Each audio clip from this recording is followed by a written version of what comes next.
Analysis: we need to rewrite story as narrative, 2-3 min voice friendly. Remove all extra context and keep events. Should be conversational, avoid abbreviations. Include I keep emotional arc. Let's craft. Story: I got old PC from great-grandpa, needed TV monitor cord melted, went to TV used for games. Cousin 12 playing with another 14. They take turns. I ask to use for 30 min, he says no. He says I can use TV in my room. I share room with brother playing Fallout 4. I say it's only TV. He says fuck off. I go to grandma, his legal guardian. I talk to her, send him to talk. She says he can play until 8 p.m. He storms. I ignore. Next, family at Ren Fair. I wear cloak. He was playing, I let dogs out. He says you're a member of the KKK. I'm half Mexican, etc. He is upset. I call grandma again, she hangs up. I call uncle, he talks to grandma and cousin. Grandma gets angry, says I'm not mature. She goes to her room. AITAH. Need to smooth, keep key events. Remove extra details like cloak. Maybe keep but trimmed, the story is long. Let's keep core conflict. I need TV, cousin says no, grandma deals. Later he insults me, grandma upset. Keep emotional arc. Okay, produce. Assistant final: let me tell you what happened this week. I'm 23, and I just inherited an old PC from my great-grandfather. I wanted to wipe it clean, but I realized I didn't have a monitor.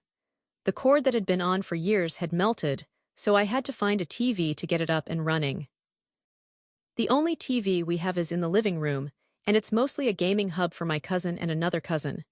They're 12 and 14, and they swap turns playing all day. I asked my 12-year-old cousin if I could use the TV for about 30 minutes. He said no. When I asked why, he told me I could just use the TV in my bedroom. That's the problem. I share a room with my brother, who's knee-deep in Fallout 4. The living room TV is the only screen that can handle the PC's output. He told me to fuck off.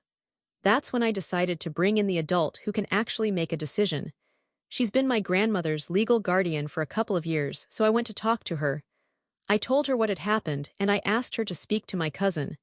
She said I could play until 8 in the evening.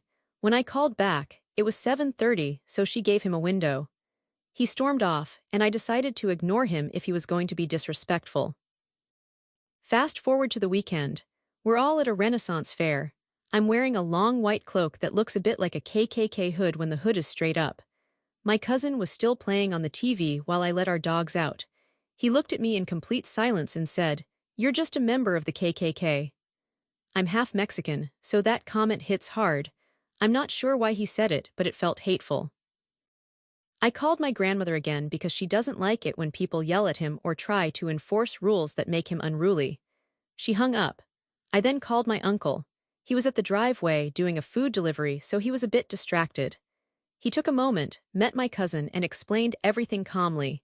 He had a gentle talk with my cousin, and it seemed to help a bit. When my grandmother heard what had happened, she was already angry and said to me, "This is why you called me. I thought you were more mature. You're an adult, act like it." Then she stormed off to her room. So the question is, am I the asshole for asking for the TV, for calling grandma, for escalating the situation? Or was I right to try to get the PC set up? What do you think?